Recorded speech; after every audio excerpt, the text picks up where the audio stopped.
Hello everyone and welcome to my review for Kengan Chapter 89. Before I get into this week's review, it has seemingly been confirmed that Kengan is going on a break next week. That's pretty understandable considering the author and artist have gone without a break since like August, so they certainly deserve the rest. Of course, they choose to go on break right after we get into a fight I actually give a shit about, but what can you do about it?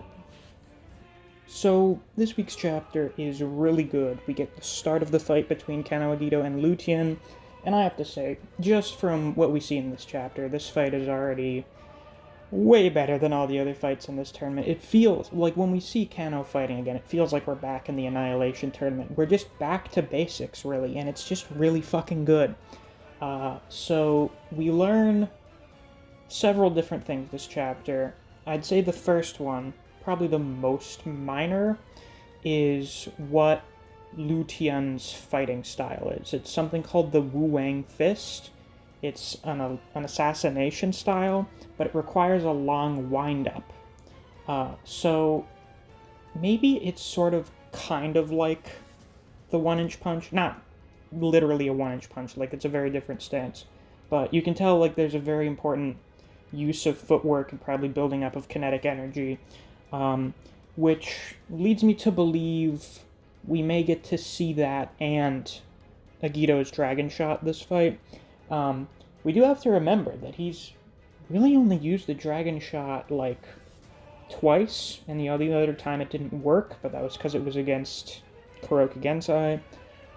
So Keno has a lot of shit that he can use. That's really where like the big threat behind him comes from, is that he can really do like he will just pull things out of his ass. That's the beauty of the Formless style and evolution, is that he will just see what you're doing and be like, cool, I will now do this to counteract whatever you're doing.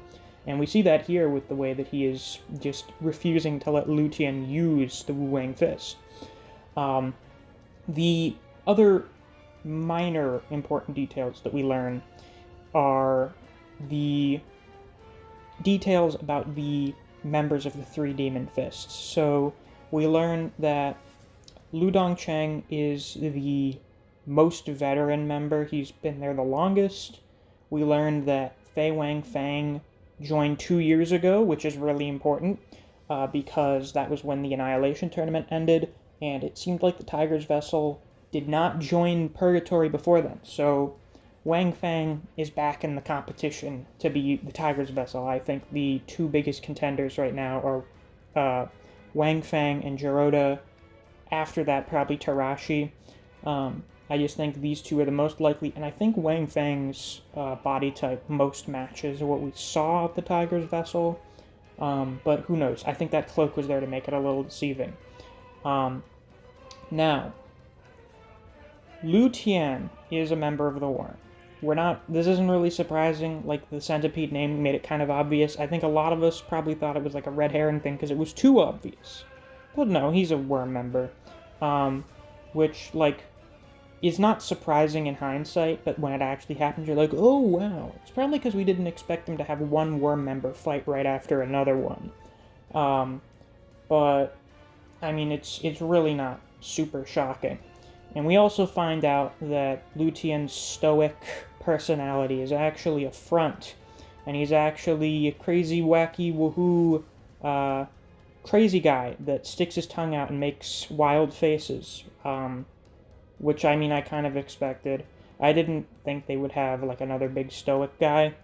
So, I mean, this isn't really shocking to me, and it's not very unique for Kengan fighters at this point, but I didn't really expect that much from Lutien, to be totally honest.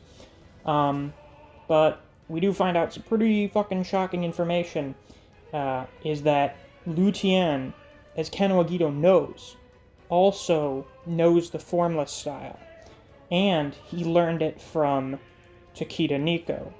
Now we have to remember here that there were like 20 guys named Takeda Nico. We have the Takeda Nico that trained Oma, and we have the real Takeda Nico, the Tiger Nico, who gave Oma the advance, who trained Setsuna in the Nico style, and who seemingly was the one who taught some of the Nico style to Agito, and in my opinion is probably the person that inducted him into the Gu ritual. And if that's the case, that probably means that Lu Tian met the same Takeda Nico that Agito did. Now, I don't think the formless style is not like a thing you can learn. I think it's something you have to have a specific mindset to have, which is where we get into the very interesting stuff from this chapter. And that's where Lu Tian says that Agito is just a prototype, and that he inherited everything from Takeda Nico. So, it seems very clear now that Lu Tian also was in a Gu ritual. By the way, I just forgot this, but Wang Feng's name is not the Scorpion, it's the Toad. That was another possibility. The Scorpion was just one of the big three that showed up when you look it up on Wikipedia. But the Toad is also another animal. Like, they throw a bunch of shit in there. They're in centipedes, snakes, scorpions, toads, spiders, lizards, really anything that's poisonous. So, what it seems like was the purpose of the Gu ritual was to have a bunch of people fight each other to the death, and the person that comes out of the ritual, the one survivor, would be able to use the formless style because of how fucked up the Gu ritual is, and basically just destroys their mind and puts them into such a state where they are capable of fighting in a formless style. Because, I mean, that's what we understand of how Agito's formless style works. It's his animalistic side manifested. It's his madness from surviving the Gu ritual. And Lu Tian seems to also be pretty fucking crazy too, and that's probably because of the Gu ritual. And we see, at the very end of the chapter, they're both moving around with the lines around them like they have the formless style. So we're getting formless versus formless, which means they will both be doing literally anything. They could do fucking anything. I think we're still going to see the Wu Wang Fist, because it seems kind of weird to introduce this super powerful one-hit kill move and have him not use it, especially when Agito has his own super powerful one-hit kill move. So I think we'll see both of those. It would be fascinating if he uses the Wu Wang Fist and Agito uses Supinating Wrist Lock to break his wrist. That would be a pretty fucking cool thing to see. Now, I think this fight is going to be really long. I think this could last like 2 months. We'll get like 8 chapters out of this, because we have a lot of shit to go over for it. We have Lu Tian's backstory. We have Agito's backstory. We're definitely delving into the Gu ritual. We'll probably get at least a whole chapter to see what happened with that. And I think we also need to see what Agito has been doing since he left the Kengan Association. He spent like 2 years just hanging out in America, I think. So he probably met Kuroki again. I have a feeling. I hope Kuroki didn't leave after Rahito's match, because I do want to see what he has to say about Agito. But I definitely think we're going to see some stuff with that. And I don't know if this is just me being weird, but I just kind of want to see Agito being like a normal person. Because if you see the way he talks in this fight, he's like doing banter and shit like a normal person. He's acting like a relatively normal human being. He's not the meat robot that he was during the Annihilation tournament. So I just, listen, maybe I'm too sympathetic of a person, but like, I want the guy to have good mental health. I know his whole gimmick is being a fucking schizo with DID, but I want the guy to have like a good head on his shoulders, because you kind of need that to have a decent life. And I just think it would be really good for Agito to have sort of healed after having the fucking schizo beat out of him by Kuroki. I think Agito is probably my favorite character in Kengan. I'm not sure exactly what it is.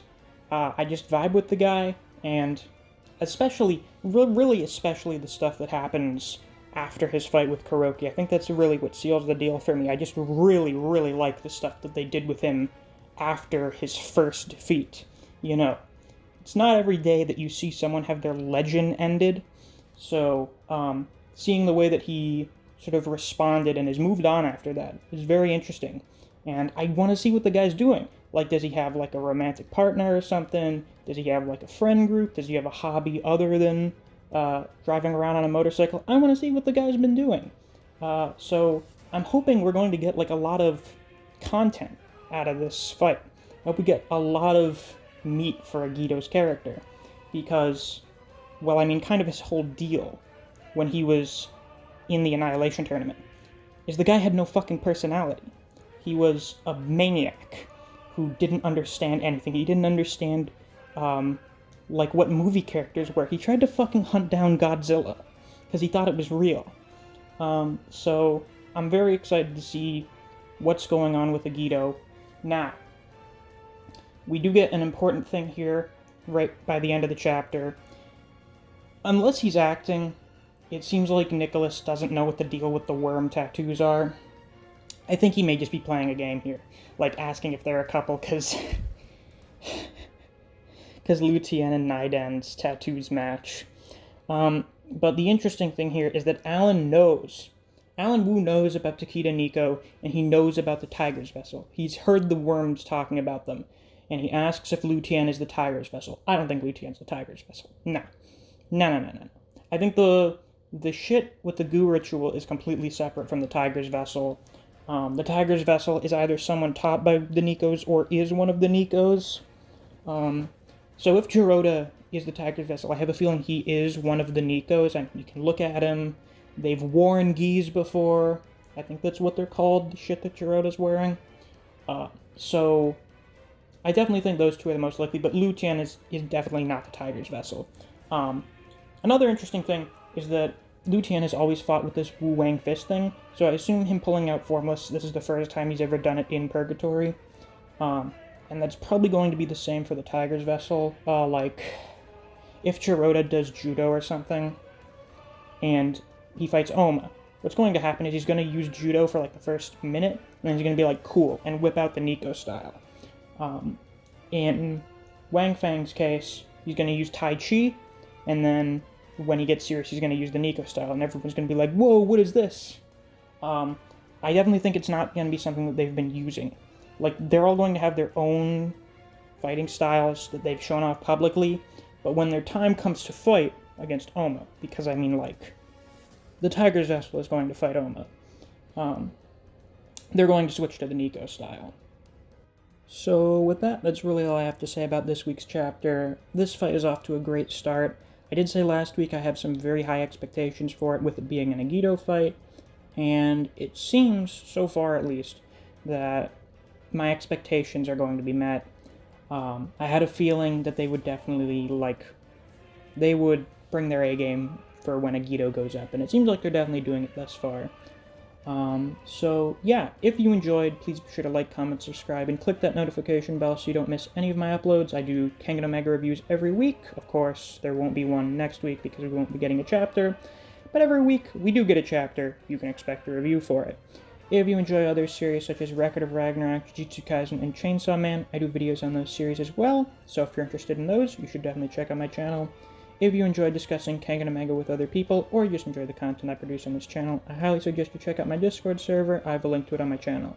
Thanks for watching, and I'll see you around.